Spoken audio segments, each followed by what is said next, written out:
Assalamualaikum students, in this video we will talk about the topic of single entry, which is also known as accounting for incomplete records.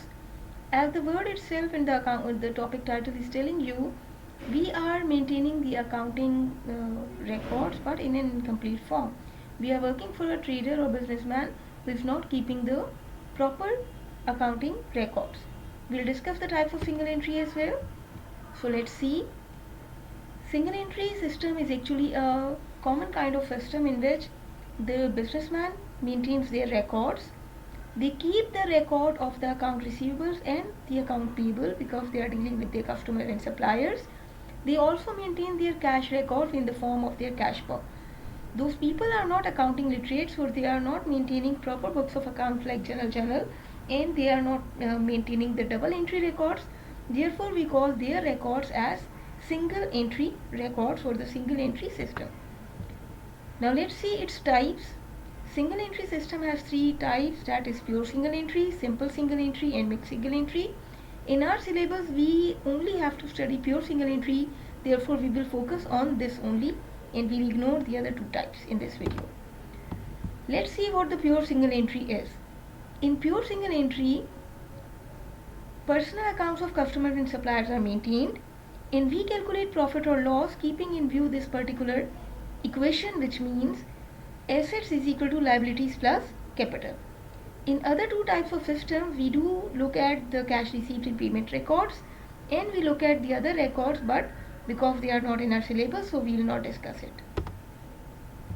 Now let's see how to prepare profit or loss statement in the pure single entry. As I told you, proper journal records and other books of accounts are not maintained by the businessmen who are keeping their records on single entry system.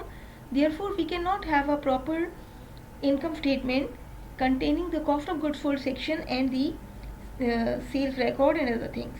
But we can find out the profit or loss amount by working on the missing figure calculation with the help of the information which is available to us.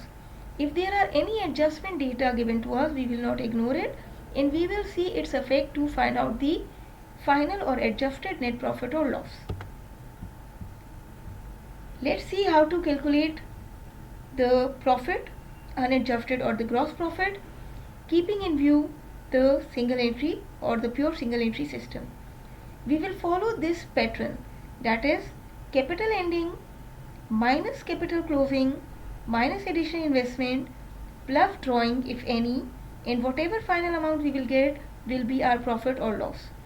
We can use these things in any way, like you can say capital ending plus drawing minus capital opening minus additional investment is equal to profit or loss.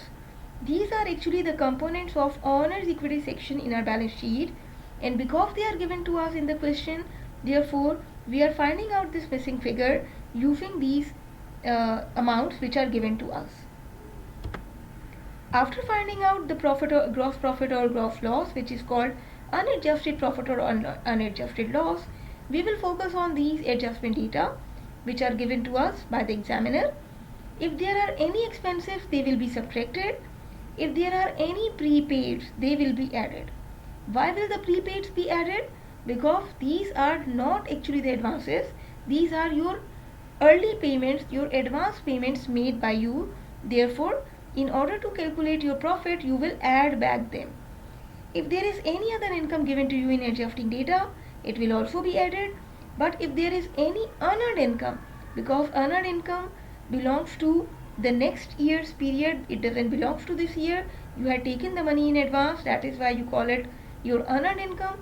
Therefore, if there is any unearned, we will subtract it and the net result will be the net profit or loss given to us.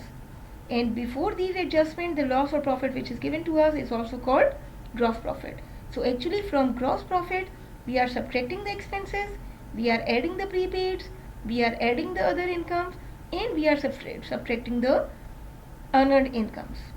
So this is how we will prepare the profit or loss statement in our single entry topic.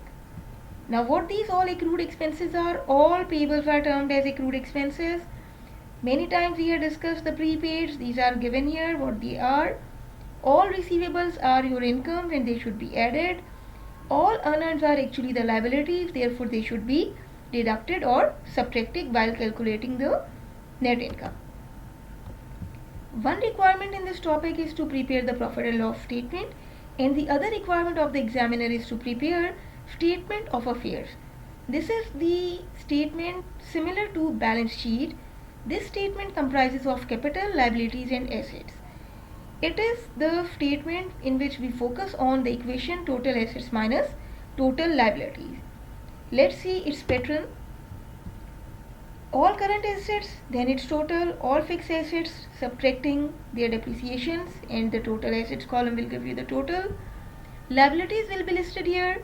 In owner's equity section, we will work on the capital opening plus net profit. If we do not have net profit, then we have loss, and if we have loss, then it will be subtracted. Profit होगा तो add होगा, loss होगा तो subtract होगा. Whatever amount you will get, you will be adding additional investment in it. If there is any drawing given to you in the question, you will subtract it, and the final amount which we get is our capital at end, which is to be added in the total liabilities, and your final result is total equities. So this is how we prepare the statement of affairs, which also look like the balance sheet. There are few differences in the balance sheet and statement of affairs which are given here. That means it is followed in double entry system, but statement of affairs is followed in the single entry system.